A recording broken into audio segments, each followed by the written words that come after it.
Well, I guess we came in here and with the idea that, you know, with their great puck movement and super skill, that we were going to have to try to outwill them and create a game where there's some physicality.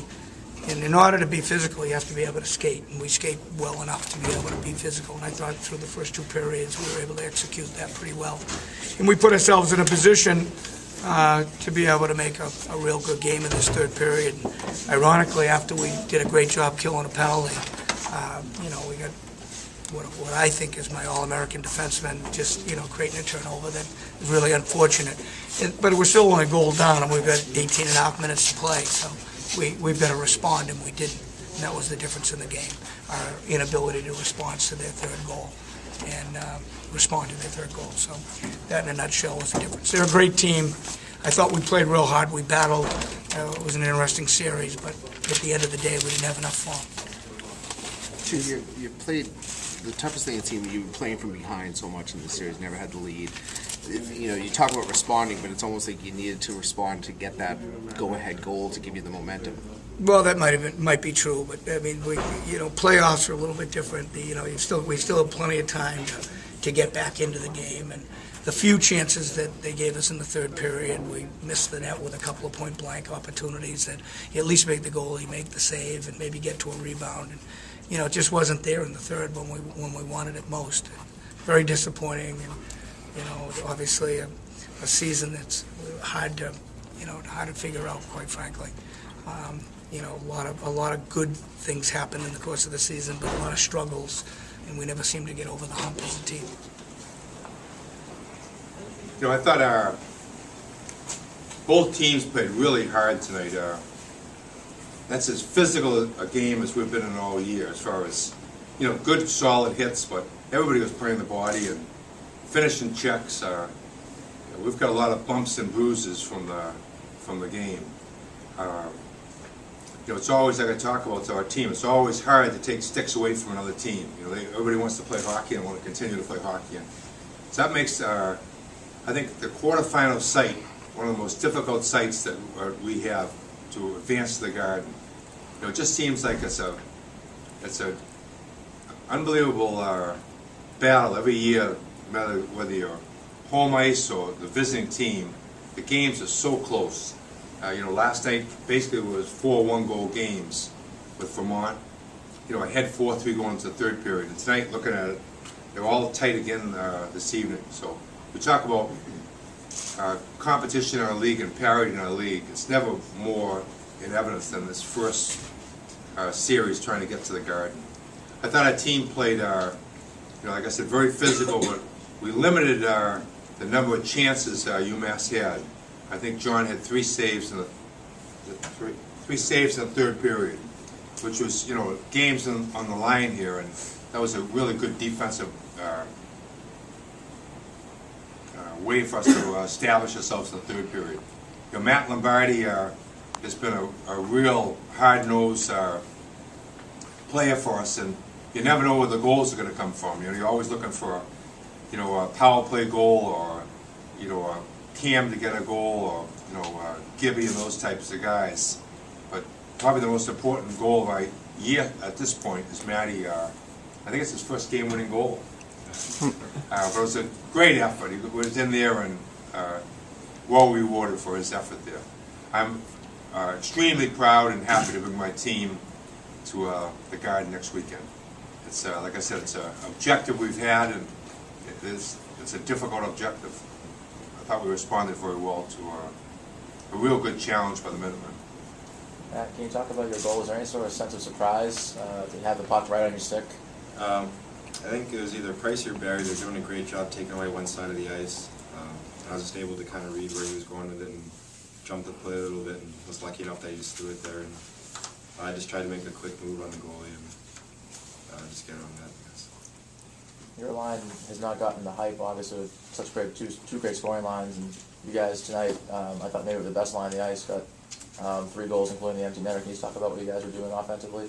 Yeah, I mean, our focus during the games isn't always to put the puck in the net, but it's to get pucks deep, get a cycle going, and to get pucks to the net when we can. And when you kind of take care of that process, I think that's when we're able to get rewarded. Does it feel good to score goals? You know, guys have been the grinders, and you know the guys are making us stopping the other team from scoring, and all of a sudden now you guys get the puck in, and that must feel pretty good. It always feels good to score goals, but like Coach said, it's kind of a timely goal, and that might add a little more excitement to it. But the big picture, we're going to the Garden, so it's always the best feeling. Now, a play like that, is it a little easier to jump and actually take the risk of maybe getting beat if you don't get the puck just because you're really just a one-man forecheck at that point? I guess there's a little risk involved, but just being able to kind of see where he was looking and where his outlet pass was. I was just kind of in the right spot at the right time to be able to jump that. And, I think they had most of their guys back, so it wasn't like we would have been caught in any odd man rushes if I missed that. I don't think. Jerry, can you talk about the play of Barry Almeida tonight with a goal assist? Well, we got a terrific goal to start us in the right direction. Plus, like Matty alluded to, they're always playing against the top players from other teams, and you play against Walman and Marcoux, you've got to earn their ice time, and that's a pretty heavy workload, because they play an awful lot. We try to match Matty's line against them, and like I said, they're dangerous players, and so he did a terrific job defensively, and like I said, coupled with Barry's goal and 2 goals that opened that goal. Barry's had an excellent year for us. Matty, 139 games now in your first game winner. Is this going to give you a little chance to win the locker room and grow a little bit about it, or with some of your teammates there? I think we're just happy all around. I didn't even know that. I wasn't thinking about that, the game-winning goal, until Tim Clark told me. But yeah, sure, it adds a lot of excitement to it. But I think, like Coach alluded to, we only let 3 shots up in the third period. I think that's kind of what made that happen. Just playing great defense. That second period, that one of the more physical periods you guys have played. Wow. Yeah, and there are a lot of bodies flying around. I mean, both ways. I think they had some great hits. We had some great hits, and it gets the crowd going. It gets our bench going. I'm sure it gets our bench going, and I think that's playoff hockey, kind of at the best right there. I mean, their season's on the line. They're giving everything they have, and we wanted to advance to the Garden tonight, so we're going right back. Now, once you got the puck, it was a short breakaway. I mean, you only had probably 15 feet to make a move. What did you actually do? I couldn't really tell what you actually did. I tried to fake a shot. I faked a shot and went to my backhand, then to my forehand, and put it 5-hole. Is that the kind of play you teach Cam Atkinson and Joe Whitney? Might be the other way around. Coach, the Eagles have been renowned for the penalty kill this season. Can you talk about the awareness of Jimmy Hayes and Kelsey to get down the ice and eventually net that go-ahead goal? Yeah, shorthanded goals are, it's not what it's not our objective, but when the chance does arise, for them to make that, I thought, excellent play 2-on-1. Jimmy made a good pass, and Carl held it and snapped it up top, so that's a real bonus. Have you come to almost expect more of that from the players to get down and maybe net that shorthanded, or are you more concerned with protecting that? Oh, I want to protect it. Like I said, shorthanded goals are something that they come once in a while, but our objective is to shut down. And we were good in a lot of facets tonight, but so was at UMass. I mean, we've got a pretty good power play. We couldn't get really anything going off it. There were very good penalty killers tonight. That's all set?